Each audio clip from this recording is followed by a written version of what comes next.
Hello विद्यार्थी मित्रांनो, मी शेख अब्दुल गनी. स्वागत आहे माझ्या एजीएस करिअर अकॅडमी या यूट्यूब प्लॅटफॉर्मवरती. मित्रांनो, काल शिक्षण सेवकाच्या संदर्भामध्ये जी आर आलेला आहे, त्यांची सेवा कंटिन्यूमध्ये ग्राह्य धरण्यात येईल असं त्याच्यामध्ये उल्लेख केलेला आहे. त्याच्यानंतर त्याच्या कालच्या जी आरच्यामुळं काल खूप मुलांमध्ये संभ्रम निर्माण झालेला आहे. नेमकं सर काय, खूप मुलांचे प्रश्न फोन येत होते. त्या संदर्भात म्हटलं तुम्हाला माहिती द्यावी. तो विषय वेगळाच आहे. मुळात शिक्षण सेवक हा मुद्दा आपल्यापेक्षा वेगळा आहे थोडासा. ते कसं आहे ते मी या व्हिडिओमध्ये सांगणारच आहे. फायदा जास्त आहे, तोटा कमी आहे, त्या पद्धतीने पण सांगणार आहे. फायदा तोटा कसे आहेत, 50 प्रेफरन्सचा नियम काय आहे, ते आता का गरजेचं आहे, म्हणजे 50 प्रेफरन्स रद्द होणे का गरजेचं आहे, या संदर्भामध्ये खूप असे मुद्दे मी सविस्तर याच्यामध्ये सांगण्याचा प्रयत्न करतो आहे. मित्रांनो, व्हिडिओ शेवटपर्यंत पहा. नवीन असेल तर चॅनलला सबस्क्राईब करा आणि आपल्या मित्रांपर्यंत सत्य माहिती शेअर करा मित्रांनो. ठीक आहे, जास्त वेळ घेत नाही. चला, मी माझ्या मूळ मुद्द्याला येतो की मित्रांनो पहा, काल जो जी आर आलेला आहे त्याच्यामध्ये स्ट्रिक्टली असं उल्लेख केलेला आहे की मागं जे सेकंड फेजमध्ये, फर्स्ट फेजमध्ये जी मुलं लागलेली आहेत ते आता जर ह्या परीक्षेमध्ये लागलेले असतील, फक्त ह्याच भरतीसाठी लागू आहे बरं का, लक्षात असू द्या. म्हणजे ह्या शिक्षण सेवकासाठी जे आत्ता कंटिन्यू म्हणजे 22चे जे शिक्षक सेवक आहेत ना, त्यांच्यासाठीच ते लागू आहे. मला हे सांगायचं होतं. आणि बाकीच्या दुसऱ्यांसाठी नाही, पण ते फक्त टेम्पररी बेसिसवर आता ह्या भरतीसाठी लागू केलं. तर भविष्यात ते होईलच समजा. पण हे होत असताना आपल्याला पण तेव्हा त्यांची गरज लागणार जेव्हा लागल्याच्या नंतर. ठीक आहे, ते आता ते माणूस कसं एक स्वार्थी असतो शिक्षक, त्या पद्धतीने ते आहे, मी सांगतो असतो कसं काय काय नाही. पहा कसं आहे माहिती आहे का, त्याच्यामध्ये जी आरमध्ये स्ट्रिक्टली असं मेन्शन केलं की त्यांनी जर समजा एक पहिल्या फेजमध्ये समजा एखाद्या जिल्ह्यावर लागलेले आहेत, एखाद्या जिल्हा परिषदमध्ये, तर ते दुसऱ्या ठिकाणी जात असताना त्याची मागची सेवा कन्सिडर केल्या जाते, म्हणजे ते ग्राह्य धरण्यात येईल असं त्याच्यामध्ये त्यांनी उल्लेख केलेला आहे. पण याचा परिणाम शिक्षक भरतीवर खूप होतो अशी खूप चुकीची माहिती सांगत आहेत. होतो की नाही होतो, होते बघा. नुकसान पण आहे, फायदा पण आहे. ते कसे ते मी तुम्हाला दोघांमध्ये फरक सांगणारच आहे. त्यामुळे तुम्ही काळजी करू नका. मित्रांनो, काय माहिती आहे का, हे सर्व होत असताना शासन जो निर्णय घेतलेला आहे, तर या निर्णयाला अनुसरून मी तुम्हाला मुद्दे सांगणार आहे. ठीक आहे, पहिला मुद्दा मित्रांनो, सेकंड फेजमध्ये थोडंसं मला जावं लागेल मागं. सेकंड फेजमध्ये काय आहे, एक मुलगा परत एक मुलगा 4 वेळेस त्याची निवड झालेली आहे. ठीक आहे, म्हणजे मला सांगा तुम्ही, तो 3 ठिकाणी जागा खाल्ले. तो ऑलरेडी काय शाळेवर शिक्षण सेवक म्हणून लागलेला होता. ठीक आहे, मग हे लागल्याच्या नंतर काय झालं विषय की ते 3 ठिकाणी फक्त प्रेफरन्स दिलं, पण तो गेला का, नाही गेला.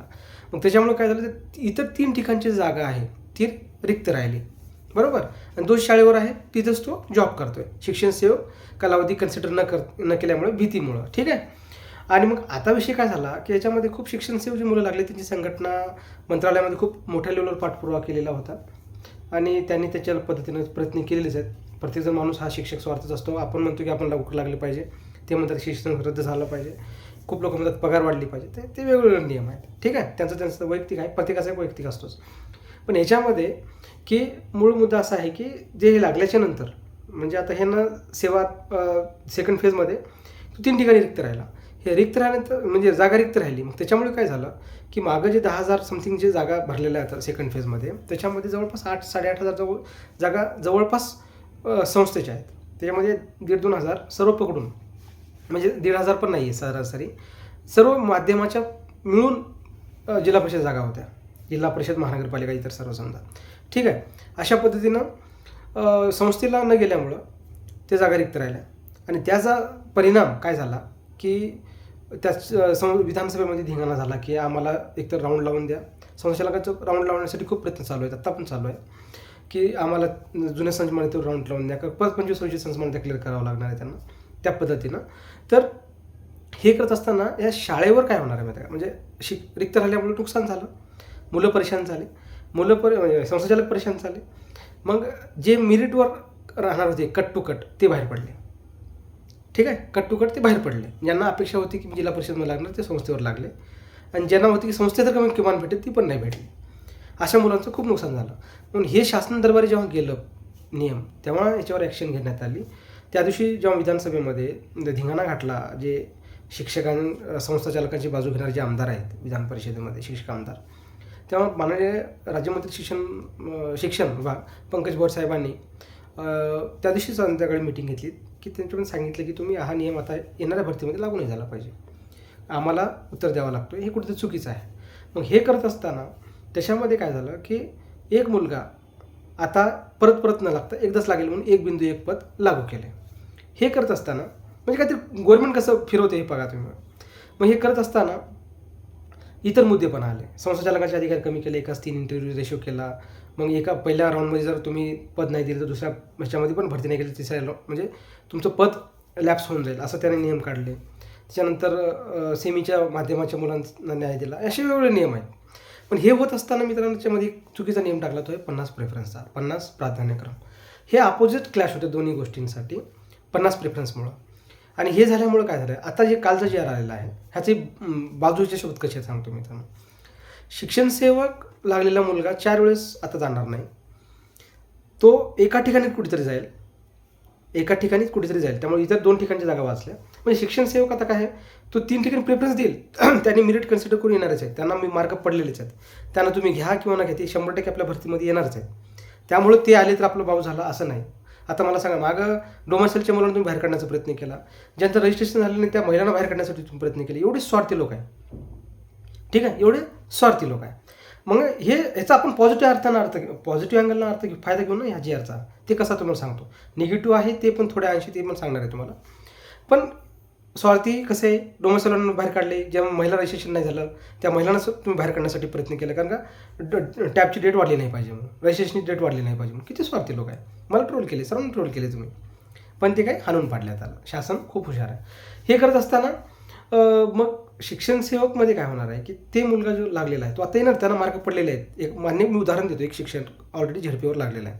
मग तो काय करणार, मान्य करा तो रायगडला आहे, तो इकडे 100% प्रिफरन्स देणारच आहे, तो 100% देणारच आहे. सोलापूर देणार, इकडे देणार. पण त्याला जर वाटलं नाही द्यायचं तर आत्ता फायदा होईल कसा, की तो 4 ठिकाणी जाणार नाही. एकदा निवड झाली, याच्यामध्ये 1 बिंदू 1 पद लागल्यामुळं वरील वर्गासाठी तो येणार नाही. आलं ना तुमच्या वरील वर्गासाठी तो येणार नसल्यामुळं त्याच वर्गासाठी तो राहील आणि किंवा इतर वर्गासाठी राहील. हे सर्व होत असताना त्याची एकदाच निवड होईल. तो एकदा निवड झाली तो बाहेर आहे, ठीक आहे, तो बाहेर आहे. म्हणजे बाकीचे 3 ठिकाणी तो प्रेफरन्स देणार नाही. 1 बिंदू 1 पद आल्यामुळे तो फायदा झाला. पण दुसरा मुद्दा काय मित्रांनो माहिती आहे का, तिची चुकी होणार नाही आणि त्याने प्रेफरन्स दिलं, लागलं, त्याला जायचं नसलं तरी तो तिथं बी राहिला तर तो तिथं त्याची मेरिट कन्सिडर करण्यात, म्हणजे तू त्याला बाद होईल. समजा उदाहरणार्थ तू जिल्हा परिषदमध्ये आहे, एका ठिकाणी तू प्रेफरन्स दिलं, तिथं तो गेला नाही तरी त्याला पुढील वर्गासाठी त्याला कन्सिडर केलं जात नाही, कारण तो ऑलरेडी सिलेक्ट झालेला आहे. विना मुलाखतीसाठीचं म्हणतोय मी तुम्हाला, ठीक आहे. हे करत असताना मित्रांनो पण आता ह्याच्या हे झाले फायदे, किंवा त्यामुळं 1 बिंदू 1 पदमुळे त्याचे उडाले आणि तो टॉपर जो आहे तो टॉपर येणारच आहे, त्याला तुम्ही अडू शकत नाही, ते कोणी असो, ठीक आहे. पण मागच्या सेकंड फेजमध्ये चुका झाल्या परत रिपिटेशनचं 4 वेळेस सिलेक्शनचं, ते आत्ता होणार नाही, ठीक आहे. त्यामुळे हे फायदा झाला. आणि आता हे फायदा करत असताना मित्रांनो आपण काय करतो, आपला स्वार्थ पाहतो.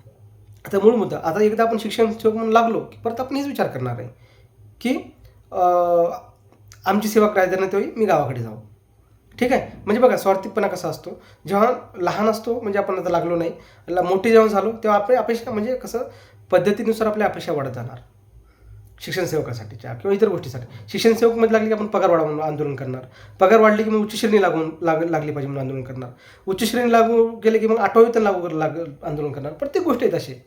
माणूस समाधानी नाहीच आहे. जगातले अंबानी साहेबसुद्धा समाधानी नाहीत, त्यांना पण जगात टॉप करायचं आहे, श्रीमंतीमध्ये टॉप राहून पण परत समाधान आहेत का, कारण ते टिकून ठेवायचं आहे म्हणून ते समाधानी नाहीत. असे प्रत्येकाचं आहे स्वाभाविकपणा. त्यामुळं हे गोष्टी आहेत आणि ह्याचा दुष्परिणाम पण काय आहे ते पण सांगतो. पहिलं प्रॉफिट अँड लॉस आपण कन्सिडर करणं महत्त्वाचं आहे. हे प्रॉफिट आहेत मित्रांनो. आणि आपण कसं आहे माहिती आहे का, प्रत्येकानं आपापल्या पद्धतीनं जबाबदारीनं लढत असतो. आपण बेरोजगार आहे म्हणून जागा जास्त यावं म्हणून लढतोय, पण 7 मुलं देत नाही. आणि त्याच्यानंतर जे शिक्षक सेवक लागले त्यांची संघटना आहे की त्यांचं रद्द व्हावं म्हणून त्यांचे प्रयत्न आहेत, त्यांना तुम्ही अडू शकत नाही, ते तुम्हाला अडवत नाही. मग ह्या गोष्टी आहेत ना कुठे जे क्लॅश होणार आहे. आपापल्या व्यक्ती तितक्या प्रवृत्तीनुसार आपण त्याला एक पॉझिटिव्ह अँगल घेतला पाहिजे. आता मी पॉझिटिव्ह कसं घेणार ते सांगतो तुम्हाला. ह्याचा एकच आता आहे मित्रांनो, जर तुम्हाला आता ह्याचे डिमेरिट सांगतो, म्हणजे नुकसान काय आहेत.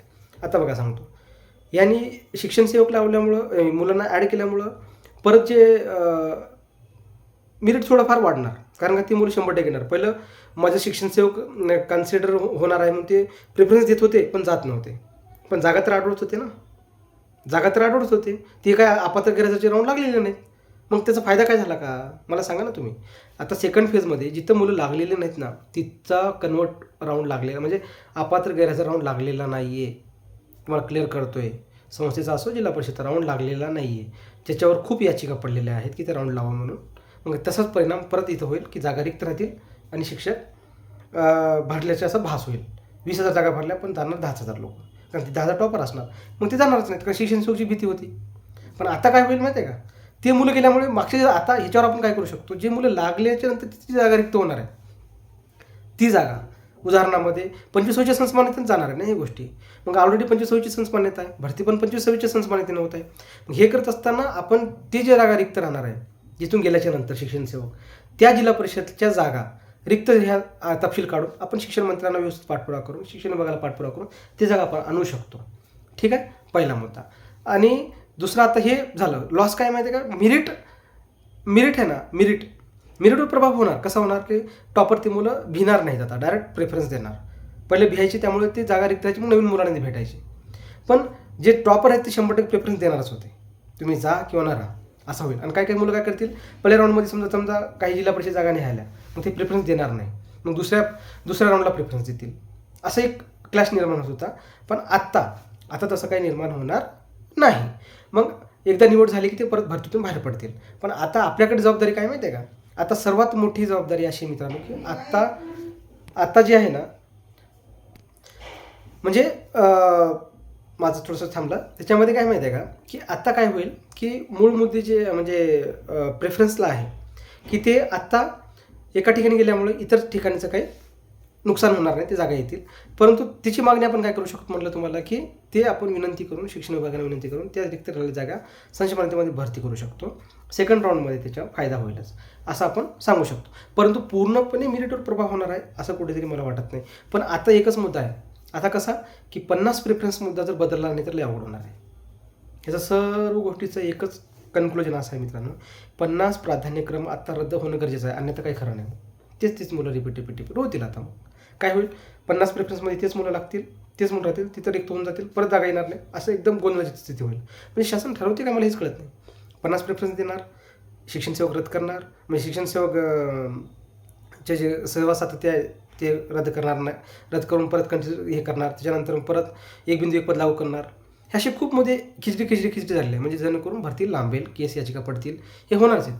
पण हे सर्व करत असताना आपण काय काळजी घ्यावं लागेल, आता तुम्ही एकच करा, स्थानिक आमदारांना भेटा, विनंती करा, हे स्वागत करायला आपण स्वागत करूया. आणि त्यांचं खूप दिवसापूर्वीची मागणी आहे, शिक्षण सेवक रद्द झालं की आपल्यासाठी उद्या भविष्यात फायद्याचंच आहे. फायदे तोटे, आपण प्रत्येक गोष्टीमध्ये फायदा तोटा असतोच, असं नाही की तोटा, फायदा त्यांच्यासाठी आहे, तोटा आपल्यासाठी आहे असं म्हणतो, पण तोटा कमी प्रमाणात आहे हे समजून घ्या पहिला. पण सर्वात मोठा तोटा कोणता माहिती का, 50 प्रेफरन्ससाठीचा. आता ते जर रद्द नाही झालं तर काय खरं नाही, तुम्हाला खरं सांगतो. कारण आता खूप जबाबदारी वाढलेली आहे. जर आतापर्यंत ठीक आहे, मान्य होतं, काहीतरी आपण विचार करू शकतो, पण आता विचार करू शकत नाही. आता मग तुम्हाला जर हे रद्द नाही झालं तर काही खरं नाही. मग याच्यामध्ये न्यायालयीन प्रक्रिया असेल, न्यायालयीन लढाई असेल, किंवा रस्त्यावरची लढाई असेल, किंवा पाठपुरावाची लढाई असेल, ते आपण प्रयत्न करू. आम्ही करणारच आहोत, मी करणारच आहे, आम्ही सर्व मिळून करणारच आहोत. पण हे तुम्ही सर्व करत असताना तुम्ही स्वतःनी जबाबदारी घेतली पाहिजे. तुम्ही फक्त ग्रुपवर डिस्कस करताय, आम्ही हे केलं, आम्ही हे केलं पाहिजे, ते केलं पाहिजे, असं करू तसं करू, पण ॲक्च्युअल करत नाही आपण करत नाही. मग हे करण्यासाठी आपण काय करावं लागणार आहे, आपल्या रस्त्यावर उतरावं लागणार आहे, पाठपुरावा करावा लागणार आहे, आमदारांच्या भेटी घ्या, निवेदन पाठवा की बाबा ह्याच्यात जे बदल झालेत, ह्याचा बदलचा भरतीवर परिणाम होणे असे काही तुम्हाला उपाययोजना शासनाने करा म्हणून शिक्षण मंत्र्यांना भेटावंच लागणार आहे. आम्ही स्वतः व्यक्ती भेटणार आहे, आणि इतर मंत्रालय असेल, आयुक्त स्तरावर आम्ही पाठपुरावा विनंती करणारच आहे मित्रांनो. मग ह्याच्यासाठी आपण विचार करूया की शिक्षण सेवक रद्द म्हणजे जो सेवा सातत्य त्याचा परिणाम जेवढा आहे, त्याचा दुष्परिणाम आणि परिणाम म्हणजे फायदा आणि तोटा, ह्याच्यामध्ये फायदा जास्तच वाटतो, तोटा कमी आहे. तोटा आहे पण ते त्या प्रमाणात होत नाही जेवढं पाहिजे. आपण फक्त पॅनिक होतो आहे. पण आता सर्वात जास्त तोटा ह्याचा कशावर झाला माहिती आहे का, ह्या निर्णयाचा, ह्या 50 प्रेफरन्स झालेला आहे. 50 प्रेफरन्स जर रद्द नाही झाले तर मग 100% दुष्परिणाम खूप मोठा आहे, ते रद्द होणं गरजेचं आहे. म्हणून ही सांगतोय मित्रांनो. आणि व्हिडिओ आता थोडंसं गोंधळ वाटेल तुम्हाला किंवा मी काहीतरी म्हणतो, व्यवस्थित थोडंसं व्हिडिओ स्लो करून पहा, तुम्हाला हे मुद्दे कळून जातील. त्यामुळं एकदा ओव्हरलुकिंग आणि एकदम शॉर्टमध्ये समरी सांगतो. 50 प्रेफरन्स रद्द झालं तरच या भरतीचा फायदा होईल, अन्यथा ह्या शिक्षण सेवक रद्द झाले, जो सेवा सातत्य कंटिन्यू केलेली ज्यामध्ये शिक्षण सेवक जे कन्सिडर करणार आहेत त्याचा दुष्परिणाम मोठ्या लेवलवर होईल जर 50 प्रेफरन्स रद्द नाही झाली तर.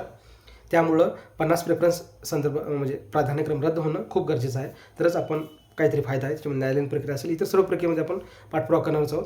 आणि सर्वात मोठं एक कन्क्लूड आहे, आता जबाबदारी खूप वाढलेली आहे मित्रांनो, आता खूप जबाबदारी वाढलेली आहे. आता तुम्ही 140 वाले असा, 150 वाले असा, 160 वाले असा, काही फायदा नाही. तुम्हाला तुमचा जिल्हा भेटल्याची काही गॅरंटी नाही.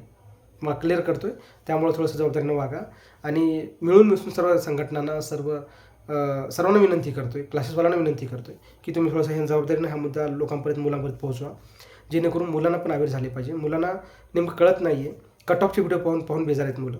कट ऑफ आता समजून घ्या, आता कोणते क्लासेसवाल्यांनी सेफ स्कोर आता सांगावे, म्हणजे यूट्यूबरवाल्यांनी कोणी जे कट ऑफवर व्हिडिओ बनवतात, मी वैयक्तिक कोणाला म्हणत नाही, त्यांनी आता सांगावं की सेफ स्कोर कसा होईल काय नाही, कोणतं काय त्यांनी कोणती चिलम खाऊन आली माहिती नाही, कट ऑफ सांगतात. ठीक आहे, अशा पद्धतीनं सर्वांना विनंती करतो आहे मित्रांनो. आणि पुन्हा एकदा मी सांगतो आहे की आज महत्त्वाचा दिवस आहे, छत्रपती शिवाजी महाराज यांची जयंती. आजच्या दिवशी माझ्याकडून माननीय आपल्या महाराष्ट्राचे जो रयतेचे राजे आहेत छत्रपती शिवाजी महाराज यांच्या मानाचा मुजरा मी हे करतो आणि माझ्याकडनं सर्वांना शिवजयंतीच्या हार्दिक शुभेच्छा देतो. आणि मी माहिती तुम्हाला थांबवतो मित्रांनो. कोण नवीन असेल चॅनल सबस्क्राईब करा आणि मित्रापर्यंत शेअर करा मित्रांनो. ठीक आहे, धन्यवाद.